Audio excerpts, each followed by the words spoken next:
తీసుకుంటే మన carbon dioxide కంటే 300 times మోర్ డేంజరస్.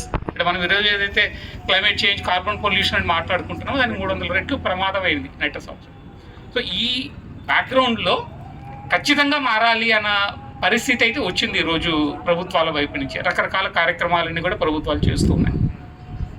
అయితే ఇవి మార్కెట్లో అమ్మాలి అనుకుంటే మనం ఏం చేయాలి అన్న దాని గురించి కూడా ఆలోచించుకోవాలి. అయితే ఉత్పత్తి విషయం మాట్లాడి తర్వాత మనం మార్కెట్ గురించి మాట్లాడతాం. ఉత్పత్తి విషయంలో 2-3 ఇంపార్టెంట్ ఇష్యూస్ మనము గుర్తుపెట్టుకోవాల్సింది ఏంటంటే, స్థానిక పరిస్థితులకు ఆధారంగా పండించాలి అనుకుంటే కొంత మన మట్టి గురించి మనం అర్థం చేసుకోవడం చాలా అవసరం. అంటే సాయిల్ టెస్ట్ గురించి ఇందాక నరేంద్ర గారు చెప్పారు. సాయిల్ టెస్ట్లో ఉన్న సమస్య ఏమవుతున్నదంటే ఇప్పుడు ఉన్నదంతా కూడా కెమికల్ ప్రాపర్టీస్ వరకు మాత్రమే టెస్ట్ చేస్తున్నారు. దాని బయాలజికల్ ప్రాపర్టీస్ కానీ, స్ట్రక్చరల్ ప్రాపర్టీస్, ఫిజికల్ ప్రాపర్టీస్ మీద కానీ టెస్ట్ చేయట్లేదు. ఈ 3 చూస్తేనే మనకి ట్రాన్సిషన్ చాలా ఈజీగా అవుతుంది.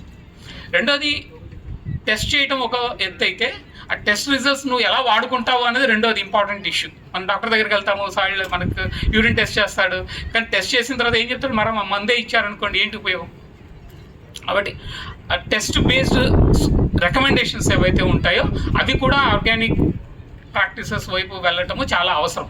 ఎందుకంటే మొత్తము భూమి పరంగా తీసుకుంటేనేమో ఆంధ్రప్రదేశ్ రాష్ట్రమే తీసుకుంటే మనకు దాదాపు 50-60% భూములు సెలనిటీ చాలా ఎక్కువ ఉంది, ఆల్కలినిటీ చాలా ఎక్కువ ఉంది. సెలనిటీ, ఆల్కలినిటీ ఎక్కువ ఉన్నప్పుడు న్యూట్రియంట్స్ ఉన్నా కానీ మొక్కకు అందే పరిస్థితిలో ఉండవు. ఇప్పుడు మనందరికీ కూడా ఎసిడిటీ తెలుసు కదా, మనకి ఎసిడిటీ ఉంటే మనం తిన్నా మనకు అరగదు. Same thing happens in the soil also. అంటే మొత్తం అందకపోవటం, న్యూట్రియంట్స్ ఉన్న అందకపోవడం ఇవన్నీ జరుగుతున్నాయి. కాబట్టి సాయిల్ టెస్ట్ బేస్డ్గా ఎలా రికమెండేషన్స్ చేసుకోవాలి, ఎలా తీసుకోవాలి అనేది ఇది ఒక ఇంపార్టెంట్ ఇష్యూ. సో ఒక సైంటిఫిక్ అప్రోచ్ అయితే అవసరం వ్యవసాయానికి. అయితే ఎవరి సైన్స్ అన్నది రెండో ప్రశ్న. అంటే సైంటిఫిక్ అప్రోచ్ అయితే అవసరము. యూనివర్సిటీ చెప్పిందే సైన్స్ కాదు, సైన్స్ అనుకుంటే వెరిఫైబుల్ సైన్స్ కావాలి మనకి వ్యవసాయంలో. అది చాలా అవసరం. అది కాకుండా కేవలం నమ్మకం మీద అన్నీ చేద్దాము అనుకుంటే అయ్యేది కాదు. ఈ విషయంలో కొంత జాగ్రత్తలు పాటిస్తే మీరు ఎదుర్కొనే సమస్యలు పరిష్కరించుకోవడం చాలా సులభం అవుతుంది. రెండోది, మార్కెట్ విషయానికి వచ్చేసరికి ఎలాగైతే వ్యవసాయం పద్ధతులు సైంటిఫిక్గా ఉండాలి అని అనుకుంటున్నామో, మార్కెట్ కూడా ఎప్పుడు బిజినెస్ ప్రిన్సిపల్స్ మీదనే ఆధారపడి ఉంటుంది. బిజినెస్ ప్రిన్సిపల్స్ అంటే ఎక్స్‌ప్లాయిటేషన్ కాదు. మీ ఉత్పత్తి ఖర్చు, అమ్మే ఖర్చు దానికంటే తక్కువ ఉండాలి ఎప్పటికైనా. కానీ మనం ఇష్టం వచ్చినంత ఖర్చు ఉత్పత్తిలో పెట్టేసి అంత ధర మార్కెట్లో ఇవ్వాలి అనుకుంటే అయ్యేది కాదు. అంటే ఈరోజు మనకి ఆంధ్రప్రదేశ్ రాష్ట్రంలో ఉత్పత్తి ఖర్చు తీసుకున్నాం అనుకుంటే భారతదేశంలో అత్యధిక ఖర్చు పెట్టేది ఆంధ్రప్రదేశ్ రాష్ట్రం. మీకు ఒక క్వింటాల్ ధాన్యం తీసుకున్నాం అనుకుంటే ప్రభుత్వ లెక్కల ప్రకారం 3,200 అవుతుంది ఒక క్వింటాల్కి. 3,200 క్వింటాల్కి ఉత్పత్తి ఖర్చు అయితే మీకు ఎంత ధర ఇస్తే గిట్టుబాటు అవుతుంది?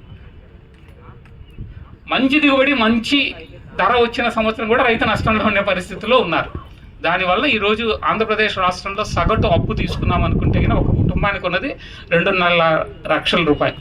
2.5 లక్షల రూపాయలు అప్పు ఆంధ్రప్రదేశ్ రాష్ట్రం. జాతీయ స్థాయిలో అది 50,000. సగటు ఆదాయం ఆంధ్రప్రదేశ్ రాష్ట్రంలో ఉన్నది 1 లక్ష రూపాయలు కుటుంబానికి సంవత్సరానికి.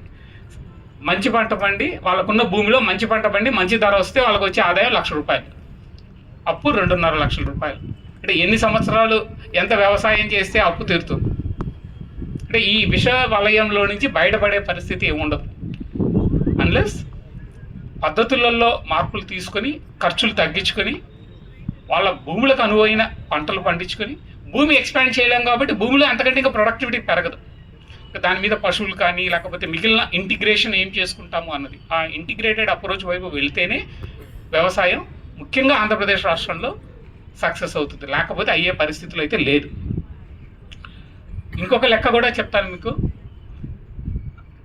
నబార్డ్ వాళ్ళ డేటా కానీ, నేషనల్ శాంపుల్ సర్వే కానీ డేటా చూస్తే పంటల నుంచి వచ్చే ఆదాయం ఆంధ్రప్రదేశ్లో 20% రైతుకి. అంటే ఈ 1 లక్ష రూపాయలలో 20,000 పంట నుంచి వచ్చేది. మిగిలిన దాంట్లో ఒక 20-25 వేల రూపాయలు పశువుల నుంచి వచ్చేది ఉంటుంది, కూలీ పనుల నుంచి కొంత వస్తుంది, మిగిలింది ఇంకా వేరే చిన్న చిన్న పనులు ఏమన్నా చేసుకుంటే వస్తుంది. దాంతో ఏమవుతున్నదంటే పంట మీద దృష్టి పెట్టి మారాలి అని చేసే ఎఫర్ట్ చేయలేని పరిస్థితిలో ఉన్నారు రైతులు.